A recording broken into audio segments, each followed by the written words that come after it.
I used to fly 50 times a year. No, I'm not a pilot.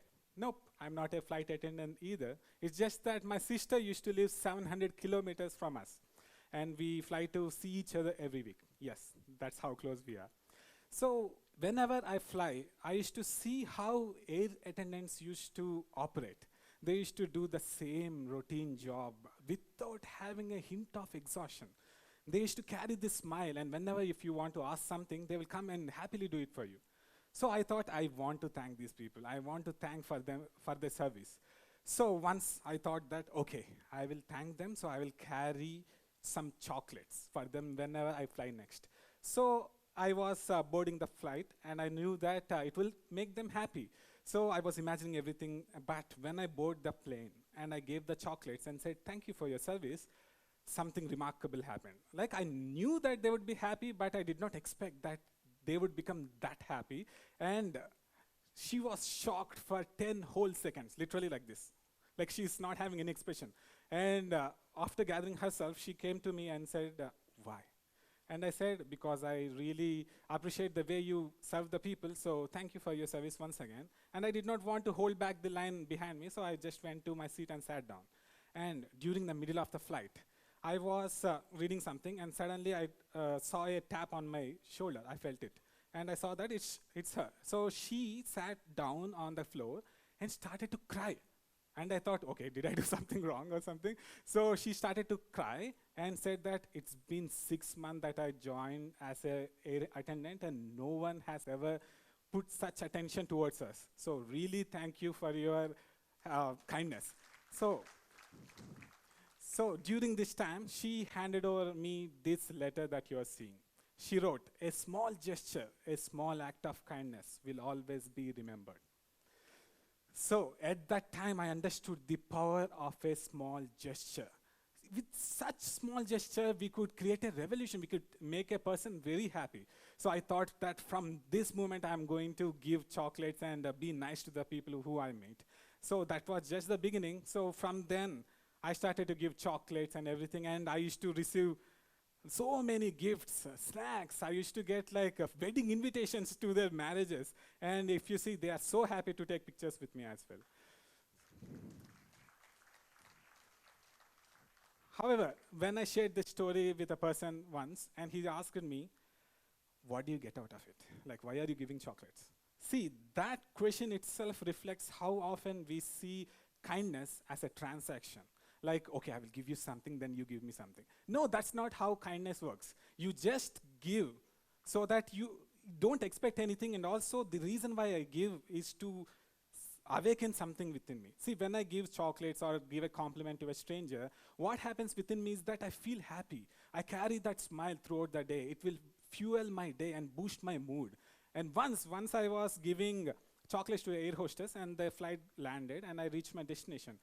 Somehow, when I got off the plane, I was smiling constantly, even to a person who bumped me.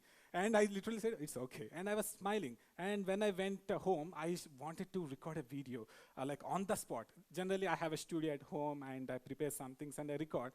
But on that day, suddenly the words flew from my mouth. So that's the power of kindness. So actually, this just did not stop there. You don't know how far your gestures might go. Once I was flying to USA, and I had a flyover at Dubai. So as usual, I gave some chocolates to the air hostess, and suddenly that air hostess came to me and said that, are you the one who always gives the chocolates to the air attendants? So I was like shocked, like, okay, it's spread across the world now. So really, really happy to experience that. And also, this has spread across so many countries as well. For example, my friends all over the world has started doing this, and it's created like a movement. And they are now encouraging their children as well to give the chocolates. Imagine that kids are growing thinking that my act of kindness could brighten someone's day. How awesome that world would be. So I really was so happy to see that. However, after saying all this, you might think that, so you don't have any fear, you just give it, right? No, I used to have hesitancy to give. From childhood onwards, I used to think that, okay, I want to make her happy, or I want to make someone happy, but my brain would stop me, and it would tell me that, okay, if you give, what if they think I'm a weird person? Like, what if they reject the gift? And what if they make a scene out of it? So my brain would always stop me. But once, luckily on the plane, I was reading a book by Steve Hudson called Ultimate Coach. While reading that book, suddenly a thought popped into my mind. The way he led the life made me realize that if there is an opportunity to create a moment of happiness for the people that you are involved in, don't think, just jump. Just that one sentence itself changed my perspective. From then onwards, I never stopped doing this. Also, I'm not saying that you have to fly every week and give out chocolates to air hostess and to the service staff. I'm not saying that. I'm saying that one small act could change your life. It does not need big, big actions. So it could be right in front of you. For example, it could be a good morning to someone on the way to work. Or it could be a high five to the person who makes your coffee. Or it could be giving a genuine compliment to a person who you are riding an elevator with. You can say that, oh, that shirt looks nice. That will make their life, their day, right? So, or leave all of this. If you go to grocery stores, you know that the cashiers just scan the items one after other with a dead expression. They are tired, but they do it, right? So you, instead of taking your receipt and going away, you can go to them and say that, I know this job is tiring, so thank you very much for making this so smoothly.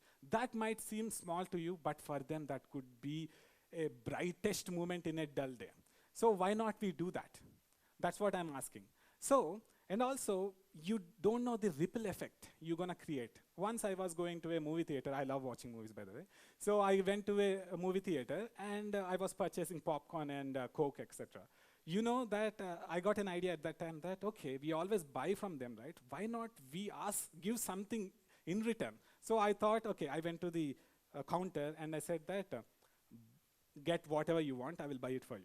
They were so surprised. And they asked their management, but unfortunately they did not agree for that. So they said, thank you for your kindness. This has created a sense of energy within myself, and now I will serve customers with even more dedication. Did you see what happened there? Now, this small gesture made them feel valued. And the customers who is going to come to the place will feel even more welcomed. And then, after that, the people who feel happy will spread that happiness to other people, right? So it will create a chain reaction. Actually, even science supports this. You know the author Wayne Dyer, right? He wrote a book called Power of Intention. In that, he mentioned a fascinating study. That when we be kind to someone or when we help someone, there's a chemical that releases, the hormone that releases in our brain called serotonin. As you know, serotonin is called happiness hormone. So, when you do an act of kindness, you will create serotonin in your brain, so will feel happy, that's okay. But the person who is receiving will also get the same chemical released. But the interesting fact is that the person, the bystander who is just experiencing the act itself will also get the serotonin released. So it's a win-win-win situation for everyone. So the interesting thing is that just thinking about even helping or being kind will boost your immune system. There's a psychologist called Dr. David McClelland of Harvard University. He conducted a study where he asked some of the students to watch a film about Mother Teresa's slum work in Calcutta. They were watching for half an hour or some time, and then after that they got their blood drawn and they saw some amazing things. That is that their immunoglobulin A, which is the antibody that fights against certain diseases, got increased. So indirectly, being kind has so many effects that we can also improve our immune system. So what I'm saying is that let's forget everything. Imagine that I'm in a flight. I did not interact with anyone. I did not do anything. I might have the boringest journey of all time, and I will just go away. But instead, I chose to do something, and it made my entire flight journey, like wherever I go, it made my journey so awesome, right?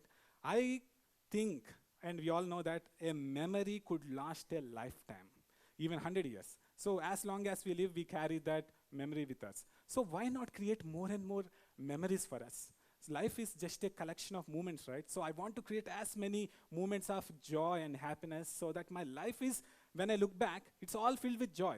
So I want to say one important thing, that is, acts of kindness are often free. So I want you to do something for me right now. Please give a high five to the person who is sitting next to you. Please do it. Yeah. See, it created a connection. So that's how simple it is. So thank you very much.